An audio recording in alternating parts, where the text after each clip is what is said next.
നമ്മളുടെ ഗാർഡനിലെ ചെടികൾക്ക് നല്ല മനോഹരമായ പൂക്കളും ഭംഗിയൊക്കെ കിട്ടാനൊക്കെ ആയിട്ട് നമ്മൾ ഒരുപാട് പരീക്ഷണങ്ങൾ നടത്താറുണ്ടല്ലേ.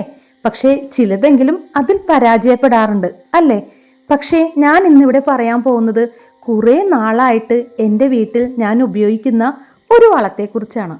ഇന്ന് നമ്മുടെ ചെടികൾ എങ്ങനെ ആരോഗ്യത്തോടെയും നല്ല കരുത്തോടെയും വളർത്താം എന്നാണ് നോക്കാൻ പോകുന്നത്. ഇന്ന് ഞാൻ എൻ്റെ ചെടികൾക്ക് ബയോബിൻ വളം നൽകുകയാണ്. ഇത് നമ്മളുടെ ചെടികൾക്ക് എത്രത്തോളം ഗുണകരമാണ്, എങ്ങനെയാണ് കൊടുക്കേണ്ടത് എന്നൊക്കെയുള്ള കാര്യങ്ങളാണ് കേട്ടോ ഇന്നത്തെ വീഡിയോയിലൂടെ ഞാൻ പറയാൻ പോകുന്നത്. അപ്പോൾ നമുക്ക് നേരെ വീഡിയോയിലോട്ട് വരാം. ഇതെൻ്റെ ബയോബിൻ ആണ്. ഞാൻ എൻ്റെ വർക്ക് ഏരിയയിലാണ് ഈ ഒരു ബയോബിൻ വെച്ചിരിക്കുന്നത്. തുടക്കക്കാർക്ക് പോലും വളരെ എളുപ്പത്തിൽ തന്നെ ഉപയോഗിക്കാൻ പറ്റുന്ന ഒന്നാണ് കേട്ടോ ഈ ഒരു ബയോബിൻ വളം. 3 ലെയറാണ് ശരിക്കും ഈ ഒരു ബയോബിൻ ഉള്ളത്. പക്ഷെ ഞാനതിൽ 2 എണ്ണം മാത്രമേ യൂസ് ചെയ്യുന്നുള്ളൂ. അപ്പോൾ ആദ്യം ഇരുന്ന് വെച്ച് കംപ്ലീറ്റ്ലി പച്ചക്കറി നിറച്ച് വെച്ചിരിക്കുകയാണ്. പക്ഷെ താഴ്ത്തിരിക്കുന്നത് നിറച്ചും വളമായിട്ടുണ്ട് കേട്ടോ. ഇതാ നോക്കി, ഞാൻ എടുത്ത് കാണിക്കാം. ഇതാ കണ്ടോ, ഇത്രത്തോളം പൊടിയായിട്ടാണ് നമുക്ക് കിട്ടിയിരിക്കുന്നത്. നമ്മൾ വളം എടുക്കുമ്പോൾ ശ്രദ്ധിക്കേണ്ട കാര്യം ഇതേപോലെ ഇത്രയും ഡാർക്ക് കളറായിട്ടുണ്ടാവും നമുക്ക് കിട്ടുമ്പോൾ. അതേപോലെ തന്നെ സ്മെല്ലൊന്നും ഉണ്ടാവില്ല കേട്ടോ. സ്മെല്ലുണ്ടെങ്കിൽ അതിനർത്ഥം അത് വളമായിട്ടില്ല എന്ന് തന്നെയാണ്.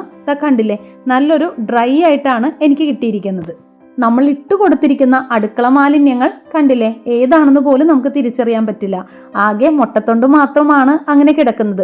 ആ ഒരു സ്റ്റേജിലാണ് നമ്മുടെ വളം കറക്റ്റായി എന്ന് നമുക്ക് പറയാൻ പറ്റുന്നത്. ഇനി ഇതിൽ നനവൊക്കെ ഉണ്ടെങ്കിൽ കുറച്ചൊന്ന് വെയിലത്തൊക്കെ വെച്ച് ചെറുതായിട്ട് ഉണക്കിയിട്ടൊക്കെ എടുത്താൽ മതി കേട്ടോ. നനവോട് കൂടി ഒന്നും ചേർത്ത് കൊടുക്കണ്ട. അപ്പം ഞാൻ ഇത്രത്തോളമാണ് എടുത്തിരിക്കുന്നത്.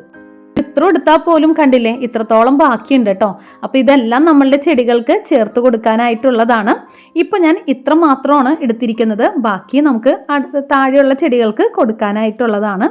ഇനിയിപ്പോൾ ബയോബിൻ പഴയ പോലെ തന്നെ ഒന്ന് അടച്ചു വെച്ചേക്കട്ടെ കേട്ടോ. കണ്ടോ എൻ്റെ ഗാർഡനിലെ റോസാപ്പൂക്കൾ. അതിനു മുന്നേ തന്നെ ഈ ഒരു പറമ്പൊന്ന് കിടക്കുന്ന നോക്കി. കണ്ടോ, മഴ തുടങ്ങിയപ്പോഴത്തേനും പോത്ത് ഇതേപോലെ എല്ലായിടത്തും കൊളാക്കി വെച്ചിട്ടുണ്ട് കേട്ടോ. അപ്പോൾ നോക്കി എന്ത് ഭംഗിയുള്ള റോസാപ്പൂക്കളാണെന്ന്. നാടൻ റോസാപ്പൂവാണേ. അപ്പോൾ ഇത് ചെടിച്ചട്ടിയിലാണ് വളരുന്നതെങ്കിലും കൃത്യമായിട്ട് തന്നെ പൂക്കൾ ഉണ്ടാവുന്നുണ്ട് കേട്ടോ. അതേപോലെ കഴിഞ്ഞ ദിവസം നമ്മൾ നട്ടുകൊടുത്ത ചെമ്പരത്തി, ഇതും നമ്മൾ ബയോബിൻ വളം ചേർത്ത് തന്നെയാണ് നട്ടുകൊടുത്തിരിക്കുന്നത്. ഇതിൻ്റെ ഗ്രോത്ത് എന്ന് പറയാനായിട്ട് നോക്കി ഇത്രത്തോളം ആയിട്ടുണ്ട് കേട്ടോ. ഈ ഒരു ചെമ്പരത്തി നട്ടുകൊടുക്കുന്ന വീഡിയോ നമ്മൾ ഒരു 4 ദിവസം മുന്നേ ഇട്ടതാണ് കേട്ടോ. അതായത് 4 ദിവസമായിട്ടുള്ളത് ഞാൻ നട്ടുകൊടുത്തിട്ട് സാധാരണയായി ഈ ഒരു കമ്പ് പിടിച്ചു വരാനായിട്ട് 3 ആഴ്ച എടുക്കാറുണ്ട്. അതിനാൽ ഈ ഒരു ചെടി പിടിച്ച് നന്നായിട്ട് വളർന്നു വരുന്നവരെ നമുക്ക് കാത്തിരിക്കാം. ഈ ഒരു ചെടിയെ പറ്റി ഞാൻ പറഞ്ഞിട്ടില്ലേ, നല്ലൊരു പേർപ്പിൾ കളറിൽ എന്ത് ഭംഗിയാ കാണാനായിട്ട്. പിന്നെ നോക്കി, നമ്മുടെ നിശാഗന്ധി നിറച്ചു മുട്ടുകളായിട്ട് വരുന്നുണ്ട് കേട്ടോ. ഈ അടുത്താണ് നമ്മളെ നിശാഗന്ധി പൂക്കൾ ഉണ്ടായതല്ലേ. അത് കഴിഞ്ഞിട്ടും കണ്ടില്ലേ, പെട്ടെന്ന് തന്നെ മുട്ടുകൾ വരുന്നുണ്ട് കേട്ടോ.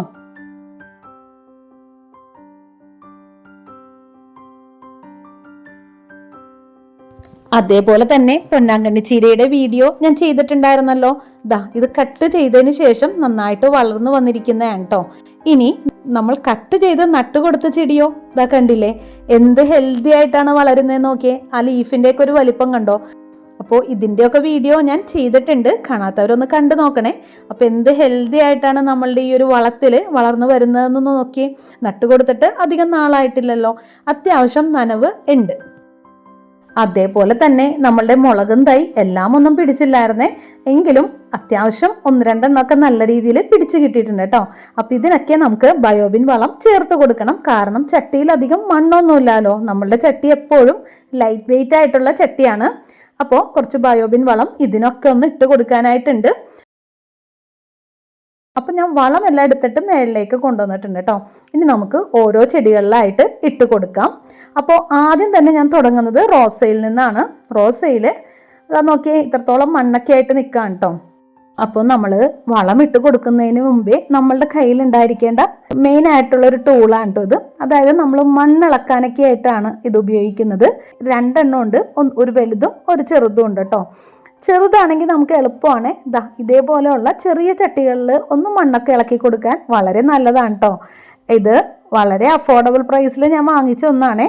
അപ്പോൾ നമുക്ക് ചെറിയ ചട്ടികളിലൊക്കെ ആകുമ്പോൾ ഇങ്ങനെ മണ്ണൊക്കെ ഒന്ന് ഇളക്കി അതിലുള്ള കൂടുതലായിട്ടുള്ള മണ്ണൊക്കെ ഒന്ന് നമുക്കെടുത്ത് മാറ്റാം. എൻ്റെ റോസാ ചെടികൾക്ക് മിക്കപ്പോഴും ഞാൻ ചേർത്ത് കൊടുക്കുന്ന ഒരു വളമാണ് കേട്ടോ ഈ ഒരു ബയോബിൻ വളം എന്ന് പറയുന്നത്. മെയിനായിട്ട് ഞാൻ കൊടുക്കുന്ന വളം പറയുകയാണെങ്കിൽ ഇത് മാത്രമേ ഉള്ളൂ. ചെടികൾ നല്ല ആരോഗ്യത്തോടെ വളരാനും നിറച്ചു പൂക്കൾ ഉണ്ടാവാനൊക്കെ ആയിട്ട് ഇത് ഹെൽപ്പ് ചെയ്യുന്നുണ്ട് കേട്ടോ. അപ്പം നമ്മൾ മണ്ണൊക്കെ ഒന്ന് ഇളക്കി കൊടുത്തപ്പോൾ കൂടുതലായിട്ടുള്ള മണ്ണ് ഞാൻ എടുത്തു മാറ്റുന്നുണ്ട്. ഞാൻ നേരത്തെ പറഞ്ഞിട്ടുണ്ടല്ലോ ഇവിടെ മണ്ണ് കുറവാണ്. അപ്പം ഞാൻ ഇതേപോലെ വളം ചേർത്ത് കൊടുക്കുന്ന സമയത്ത് അതിൽ നിന്നും കൂടുതലായിട്ടുള്ള മണ്ണെടുത്ത് മാറ്റും. എന്നിട്ട് ഈ ഒരു വളം അങ്ങോട്ട് ചേർത്ത് കൊടുക്കും. അങ്ങനെയാണ് ചെയ്യുന്നത് കേട്ടോ. എന്നിട്ട് നന്നായിട്ടൊന്ന് മണ്ണിട്ട് ഒന്ന് മിക്സാക്കി കൊടുക്കും കേട്ടോ. ഇങ്ങനെയാണ് ഞാൻ പതിവായി എൻ്റെ ബയോബിൻ വളം ചെടികൾക്ക് ചേർത്ത് കൊടുക്കുന്നത്. ഇട്ട് കൊടുക്കുമ്പോഴും നമ്മൾ ശ്രദ്ധിക്കേണ്ടതായിട്ടുണ്ട്. തണ്ടിൽ ടച്ച് ചെയ്യാണ്ട് വേണം നമ്മൾ ഈ ഒരു വളം ഇട്ട് കൊടുക്കാനായിട്ട്. അതായത് വശങ്ങളിലേക്ക് വേണം നമ്മൾ ഈ ഒരു വളം ചേർത്ത് കൊടുക്കാൻ. എന്നിട്ട് ഇതേപോലെ മണ്ണൊക്കെ ഒന്ന് മിക്സായി കൊടുക്കുകയാണെങ്കിൽ ചെടിക്ക് ആവശ്യമായിട്ടുള്ള വളം അവർ തന്നെ എടുത്തോളൂ. അപ്പോൾ നിങ്ങൾ റോസാ ചെടികൾ ഇതേപോലെ വളർത്തുന്നുണ്ടെങ്കിൽ ഇതേപോലെ ഓർഗാനിക് ആയിട്ടുള്ള വളങ്ങൾ ചേർത്ത് കൊടുക്കുന്നതാണ് കേട്ടോ നല്ലത്. ഇതും നാടൻ റോസാണ്. ഇതാ കണ്ടില്ലേ, നല്ലൊരു പിങ്ക് കളറിലെ റോസാണ് കേട്ടോ. അപ്പോൾ എൻ്റെ ഒരു മണ്ണ് നോക്കിയേ, നല്ല ലൂസായിട്ടുള്ള മണ്ണാണ് കേട്ടോ. ആ മണ്ണ് ഇളക്കുമ്പോൾ തന്നെ മനസ്സിലാവുന്നില്ലേ അത്രത്തോളം ലൂസായിട്ടാണ് നമ്മളുടെ മണ്ണ് കിടക്കുന്നത്. അതിൻ്റെ പ്രധാന കാരണം നമ്മൾ ചേർത്ത് കൊടുക്കുന്ന ഈ ഒരു ബയോബിൻ തന്നെയാണ് കേട്ടോ. നമ്മളുടെ മണ്ണ് എപ്പോഴും ലൂസായിരിക്കും ഇങ്ങനെ ചേർക്കുമ്പോൾ. അപ്പോൾ ഇതിൽ നിന്നും ഞാൻ ആവശ്യത്തിനുള്ള മണ്ണെടുത്ത് മാറ്റുന്നുണ്ട്. റോസയ്ക്ക് മാത്രമല്ല, ഈ വീട്ടിലെ എല്ലാ ചെടികൾക്കും ഞാൻ ചേർത്ത് കൊടുക്കുന്ന വളമാണ് കേട്ടോ ഇത്. ഞാൻ നേരത്തെ കാണിച്ച ചെമ്പരത്തിക്കും ഈ ഒരു വളം തന്നെയാണ് കൊടുത്തിരിക്കുന്നത്. എത്ര പെട്ടെന്നാണ് അതിൽ ഗ്രോത്ത് വരുന്നതെന്ന് നോക്കിയേ. അപ്പോൾ നന്നായിട്ട് വേരൊക്കെ പിടിച്ചു വരുമ്പോൾ ഞാൻ അതിൻ്റെ അപ്ഡേറ്റ് ചെയ്യാം കേട്ടോ. നമ്മൾ ചെടികൾക്ക് കൊടുക്കുന്ന സ്നേഹവും പരിചരണവും വളരെ വലുതാണ്. ബയോബിൻ പോലെയുള്ള ഓർഗാനിക് വളങ്ങൾ മണ്ണിലെ പോഷകങ്ങൾ വർദ്ധിപ്പിക്കാനും ചെടികൾക്ക് നല്ല ആരോഗ്യം പ്രദാനം ചെയ്യാനായിട്ട് ഹെൽപ്പ് ചെയ്യുന്നുണ്ട്. ബൊഗെയിൻ വില്ലാസിനും ഞാൻ ഇടയ്ക്ക് ഇത് ചേർത്ത് കൊടുക്കാറുണ്ട് കേട്ടോ. ബൊഗെയിൻ വില്ലക്ക് പൂക്കൾ ഉണ്ടാവാനായിട്ട് NPK വളങ്ങൾ 6 മാസം കൊടുക്കുമ്പോൾ ബാക്കി 6 മാസം ഞാൻ ഈ ഓർഗാനിക് ആയിട്ടുള്ള വളങ്ങളാണ് കൊടുക്കുന്നത്. അപ്പോൾ ഇതേപോലെ നിങ്ങളുടെ ഗാർഡനിൽ ഇങ്ങനെയുള്ള വളങ്ങൾ ചേർത്ത് കൊടുത്തിട്ടില്ലെങ്കിൽ തീർച്ചയായിട്ടും ഒന്ന് പരീക്ഷിച്ച് നോക്കോട്ടോ. റിസൾട്ട് വളരെ വലുതാണ്. നമ്മൾ വളം കൊടുക്കുന്നതിന് മുന്നേ ആയിട്ട് എന്തിനാണ് ഇങ്ങനെ ഇളക്കി കൊടുക്കുന്നതെന്ന് വെച്ച് കഴിഞ്ഞാൽ നമ്മുടെ വളം കറക്റ്റായിട്ട് മണ്ണിലേക്ക് ഇറങ്ങി ചെല്ലാനും അത് ചെടികൾക്ക് പെട്ടെന്ന് വലിച്ചെടുക്കാൻ കൂടിയാണ് കേട്ടോ. അല്ലാണ്ട് ഉറച്ചു കിടക്കുന്ന ഒരു മണ്ണിൽ ഒരിക്കലും നമുക്ക് വളം നല്ല രീതിയിലേക്ക് എത്തില്ല. ഇവിടെ ഞാൻ മണ്ണിളക്കുമ്പോൾ തന്നെ മനസ്സിലായി കാണുമല്ലോ, അത്യാവശ്യം നല്ല ലൂസായിട്ടാണ് നമ്മളുടെ മണ്ണൊക്കെ കിടക്കുന്നത്. അതേപോലെ തന്നെ ഓർഗാനിക് വളമാണെന്ന് കരുതി ഒരുപാടൊന്നും നമ്മൾ വാരിയിടരുത് കേട്ടോ. ആ ഒരു ചെടിച്ചട്ടിയുടെ വലിപ്പത്തിനനുസരിച്ചിട്ടുള്ള വളം മാത്രം നമ്മൾ ചേർത്ത് കൊടുത്താൽ മതി. മനോഹരമായിട്ടുള്ളൊരു പൂന്തോട്ടം ഉണ്ടാക്കുക എന്ന് പറഞ്ഞു കഴിഞ്ഞാൽ അത്ര വലിയ കാര്യമൊന്നുമല്ല കേട്ടോ. ദിവസവും കുറച്ചു നേരം നമ്മൾ ഈ ചെടികളെ സ്നേഹിക്കുക, കുറച്ചു നേരം ചെടികളുടെ കൂടെ നിൽക്കുക, അത്ര മാത്രം മതി. അതിൽ കൂടുതൽ സന്തോഷം നമ്മൾക്ക് ഈ ഒരു ചെടികൾ തിരിച്ചു തരും കേട്ടോ. അപ്പൊ നമുക്ക് താഴെ വെച്ചിരിക്കുന്ന നാടൻ റോസിന്റെ ചെടിച്ചട്ടിയിൽ നിന്നും ഇത്രത്തോളം മണ്ണ് കിട്ടിയിട്ടുണ്ട്. ഇനിയിപ്പോൾ ഉള്ളത് ഹൈബ്രിഡ് ആണ് കേട്ടോ. ഹൈബ്രിഡ് ആയിട്ടുള്ള റോസിനും ഞാൻ ഈ ഒരു വളം തന്നെയാണ് കൊടുക്കുന്നത്. എങ്കിലും ഹൈബ്രിഡ് റോസിന് NPK വളങ്ങൾ കൂടി നൽകാറുണ്ട്. കാരണം നാടൻ അല്ലാത്തത് കൊണ്ട് പൂക്കൾ ഉണ്ടാവണമെങ്കിൽ നമ്മൾ ചെറിയ രീതിയിലൊക്കെ NPK ചേർത്ത് കൊടുക്കണം. എങ്കിലും ബാലൻസ് ചെയ്തിട്ടാണ് കേട്ടോ ഞാൻ ഇട്ട് കൊടുക്കുന്നത്.